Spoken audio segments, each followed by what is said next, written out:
oftentimes the game is won before you get started because teams see what you've been doing and say, well, let's just go into the stadium and get our lumps and go home. Extended the 5-point lead. Ahead to Pippen off the Cartwright. He lays it in. Let's see if the Bulls can make it a 40-point lead by halftime. And there's a new top dog in the NBA East. It's Michael Jordan and the Bulls as they move ahead of Boston. Yeah! Yes! As the season drew to a close, the Bulls had left the Pistons and the Celtics trampled in their wake. Collecting a franchise record 61 victories, they had stormed to the best record in the East, assuring themselves of the home court advantage through the conference finals. Going into the playoffs, they were riding a tidal wave of momentum. But their attitude reflected the lessons of playoffs past. By and large, everybody became very dedicated to the fact that we had to prove on the court what we hadn't the year before, that we could play under pressure. The first opponent, unlucky enough to find themselves in Chicago's path, were the New York Knicks. And the Bulls simply stampeded over them. Shoots from there, rimming, no, Pippen the rebound. Here come the Bulls storming into the front court. Here's Armstrong, in left, back to Pippen, and oh, in his face!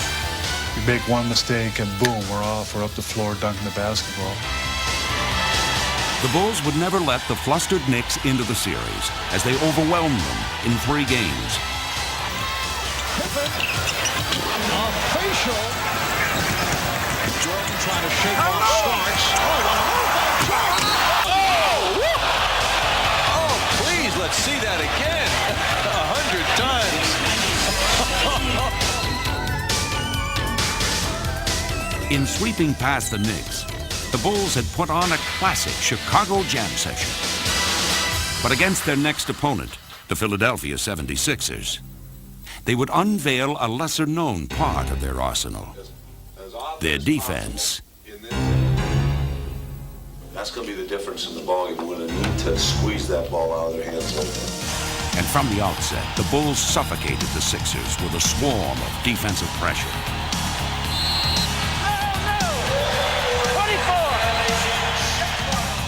Phil's idea was to take advantage of Michael and Pippen, who just fly around like sleek Dobermans. Michael Jordan, oh my. Here's Anderson, couldn't find the shot. 2 on the 24, and Pippen stole it from Anderson. Scottie Pippen all the way. What a move.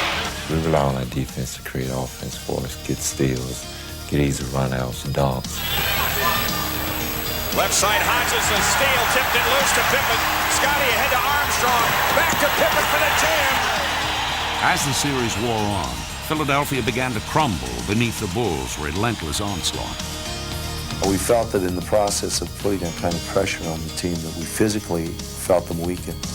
Dispatching the Sixers in 5 games, the Bulls had methodically marched through the playoffs' first 2 rounds. And now, the challenge they had awaited all season long was finally at hand. The Bulls go back to the Eastern Conference Finals for the 3rd year in a row, hoping that the 3rd time will definitely be a charm. 18,000 have turned out at Chicago Stadium for Game 1 of the Eastern Conference Final. As they looked across at the Pistons, the Bulls knew that their moment of truth was at hand. They were about to confront not only Detroit, but also the ghosts of Pistons past.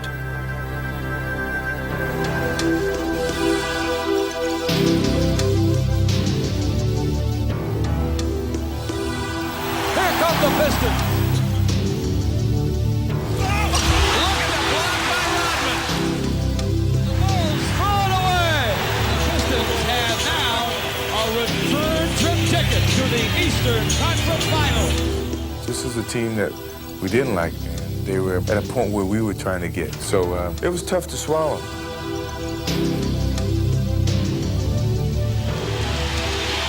it's the dirty work. Detroit wants it more at this point. They feel like they can beat us at will. And time is beginning to run out for the Chicago Bulls. We were we're tired of this feeling.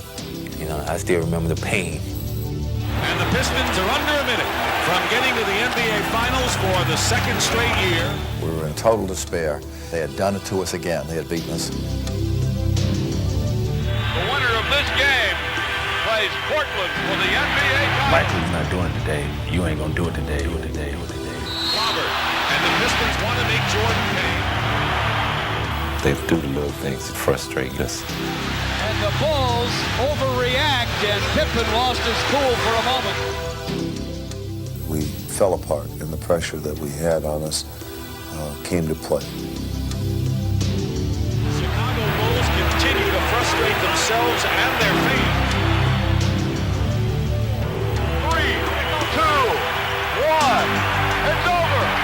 The Pistons return to the NBA Finals for the third straight time.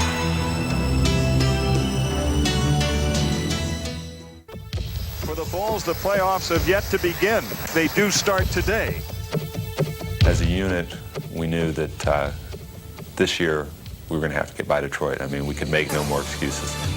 And this year's annual confrontation would finally be played under Chicago's terms. We had any confidence at all. It was the fact to know that we were going to play with the home court advantage. That was crucial because we knew we could beat these guys at home. The Bulls had worked all season long to change the series setting. Now, they were determined to change its plot. It's not going to be the same story.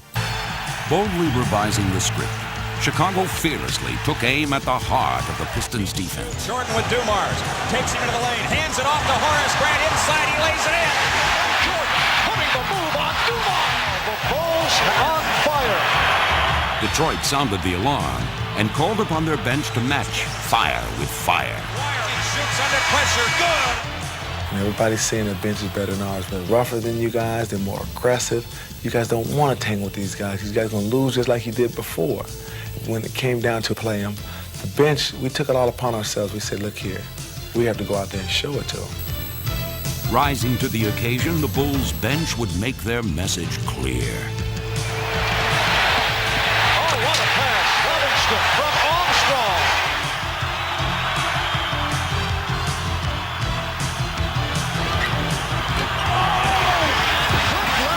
Making a major contribution here. McGuire working off a double team stop by Purdue. Armstrong for Hodges. Leading the Bulls past the Pistons, Chicago's inspired reserves would make a statement not only to Detroit, but also to their teammates. I think after that first game, I think guys were looking at each other like, hey, we can beat these guys. Through the years, defense had been the trademark of Piston playoff supremacy. Now, a confident Bull team sought to beat Detroit at their own game. Gets underneath, has a shot blocked by Pippen. Super defensive play by Scotty. Pippen on the drive, left corner Paxson. He comes up shooting, good. Yes, sir! Grant, McGuire baseline right, doubled up, had it chopped away. Current right ahead to Jordan. Michael in the drive, in on Vinnie Johnson, all the way to the hoop and lays it in. Oh, there's panic all over the Pistons' faces. And as Detroit had once done to Chicago, the Bulls would now smother the hapless Pistons. And was able to steal, leading to the... Practically reduced to the role of spectators by the Bulls' relentless defense, the Pistons were left with only one option. They would have to accept the beating that we was given. An exasperated Detroit team had taken their lumps at the hands of Chicago. But the ever-defiant Pistons retained their swagger. Usually we're capitalizing that situation, but, you know, we're a great team, back-to-back world champions. We'll be back. We're not just going to go down without a fight. I mean, a serious fight. The next game they win, if they win, it's going to be the hardest game that they've ever had to play in their lives. True to their words, the Pistons employed their personal brand of survival tactics. We had to take the physical aspect of their game, and we talked about playing through that kind of thing, and the guys were ready to do that. They were mentally very tough. Refusing to be intimidated, The Bulls calmly executed to perfection. A battle between Jordan and Dumars, and then Jordan collided with Aguirre. Shot clock is at 2. Pippen, yes.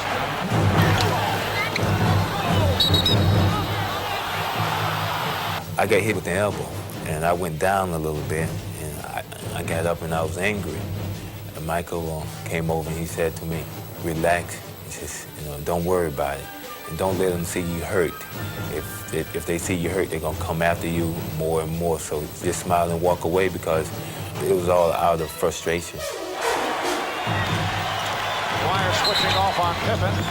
Look out, Pippen sent flying. He knew he was going to get hit. In the past, we would break down mentally and become individuals, which is the way they want you to be.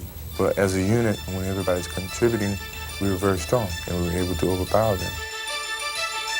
Michael dribbles out to Pippen. Left side, Paxson. He comes up shooting. It's in. Oh, Johnny Paxson. Yes, stuck on automatic. Unable to slow Chicago's attack, the Pistons would cling to their game plan, waiting for their pressure to rattle the Bulls. Yo, listen. They don't execute great in this situation. They'll throw up a wild shot if you play good defense. But the Pistons would wait in vain. Sequence by Detroit. Shot clock and 2. Yes, and it counts. With the game slipping away, it would be the Pistons who would lose their composure. Detroit's pregame predictions had turned out to be empty promises. They had badly underestimated the Bulls, and now it was Chicago's turn to prognosticate. I felt like we was going to sweep them. Man, I've said it before the series even ended that we were going to sweep this team. Pippen and the Bulls had put the specter of past defeats behind them. They would now look to complete their sweep. And Detroit could do nothing to stand in their way. More than anything else, Scotty showed more discipline. He didn't retaliate, he didn't cry to the referees, he just played basketball.